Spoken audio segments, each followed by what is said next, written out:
আসসালামু আলাইকুম ভিউয়ার্স, সকলকে স্বাগতম all job news and education চ্যানেলে। চলে আসলাম নতুন একটি ভিডিও নিয়ে। আজকে ভিডিওর বিষয় হচ্ছে প্রাইমারি শিক্ষক নিয়োগ 2025 circular, primary teacher job circular 2025। পদের ক্যাটাগরি একটি, দেখেন সহকারী শিক্ষক। মোট পদের সংখ্যা কিন্তু 10,219 জন। আবেদনের সময় বাকি মাত্র 17 দিন। আবেদনের শেষ সময় হচ্ছে 21 নভেম্বর 2025 তারিখ পর্যন্ত আবেদন করা যাবে। তো চলুন এক নজরে নিয়োগ বিজ্ঞপ্তি দেখে আসি। প্রতিষ্ঠানের নাম হচ্ছে প্রাথমিক শিক্ষা অধিদপ্তর। নিয়োগ প্রকাশের তারিখ 5 নভেম্বর 2025। চলমান নিয়োগ আছে একটি। পদের সংখ্যা হচ্ছে 10,219 জন।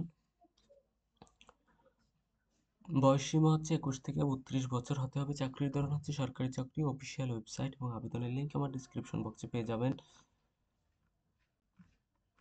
তো দেখেন পদের নাম হচ্ছে সহকারী শিক্ষক। পদের সংখ্যা হচ্ছে 10,219 জন। শিক্ষাগত যোগ্যতা কোনো স্বীকৃত বিশ্ববিদ্যালয় হতে অনন্য দ্বিতীয় শ্রেণী বা সমমানের সিজিপিএ সহ 4 স্কেলে ন্যূনতম 2.25 এবং 5 স্কেলে ন্যূনতম 2.8 স্নাতক বা সমমান ডিগ্রি থাকতে হবে।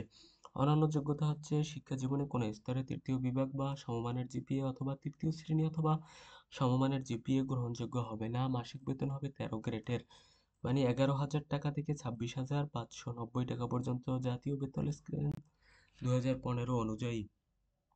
বয়সসীমা হচ্ছে 30 নভেম্বর 2025 তারিখে। প্রার্থীর বয়স ন্যূনতম 21 থেকে 32 বছর থাকতে হবে।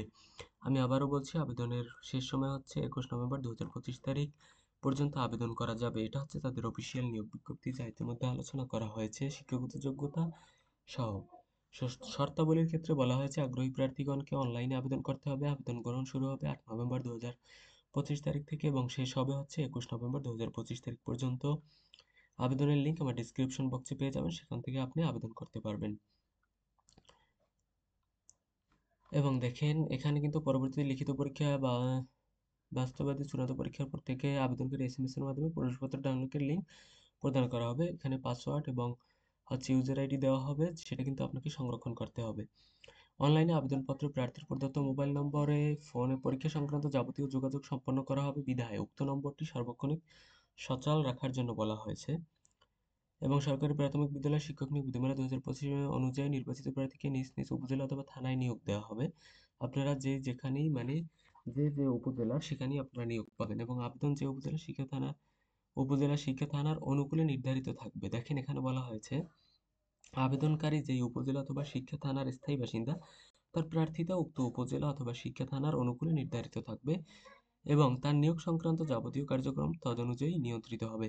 তারপর সরকারি প্রাথমিক বিদ্যালয় শিক্ষক নিয়োগ বিধিমালা 2025 উক্ত বিধিমালায় 2 নভেম্বর 2025 তারিখে সংশোধন অনুযায়ী নিয়োগ সংক্রান্ত সকল কার্যক্রম পরিচালিত হবে।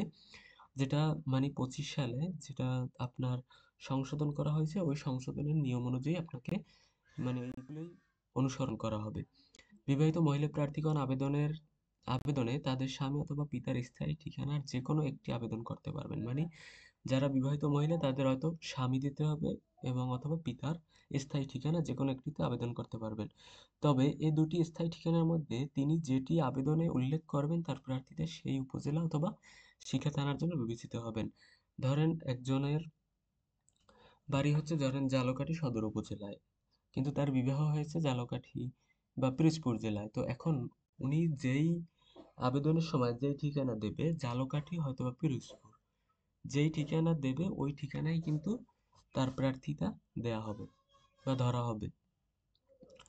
অসত্য ভুয়া অথবা ত্রুটিপূর্ণ আবেদন থাকলে এটা তার বিরুদ্ধে আইনগত ব্যবস্থা নেওয়া হবে। বলা হয়েছে উপজেলা অথবা থানা ভিত্তিক নিয়োগ করা হবে। প্রার্থী যে উপজেলা শিক্ষা বাসিন্দা সেই উপজেলা শিক্ষা থানা শূন্য পদের জন্য, দেখেন এটা কিন্তু শূন্য পদ থাকতে হবে অবশ্যই, এটার জন্য বিবেচিত হবেন। আবেদন নিজ জেলা থানা উপজেলা ভুল করে তার প্রার্থীতা বাতিল বলে গণ্য হবে। যে ভুল করবেন থানা অথবা উপজেলা, সেটা কিন্তু ভুল হবে। নির্বাচিত প্রার্থীকে সরকারি প্রাথমিক বিদ্যালয় শিক্ষক নিবন্ধন অনুযায়ী 25 নিজ জেলা থানায় চাকরি করতে হবে। তার বদলি নিউজ উপজেলা শিক্ষা থানার বিদ্যালয় সমূহের মধ্যে সীমিত থাকবে, মানে বদলি হবে তার থানার ভিতরেই। ধূমপান সহ যে কোনো ধরনের মাদক গ্রহণের অভ্যাস থাকলে আবেদন করার প্রয়োজন নেই। এটা কিন্তু খুবই গুরুত্বপূর্ণ পয়েন্ট বলেছে। তো প্রার্থীর সনদপত্র সত্যায়িত ছবি সত্যায়নকারী কর্মকর্তার, এখানে আপনারা ওভারঅল একবার পড়বেন তারপর আবেদনটা করতে পারেন, যাতে কোনো ভুল ভ্রান্তি না হয়। তো এই ছিল আজকের ভিডিও, দেখা হবে পরবর্তী কোনো ভিডিওতে। সঙ্গে থাকুন আমার চ্যানেলে। ধন্যবাদ সকলকে।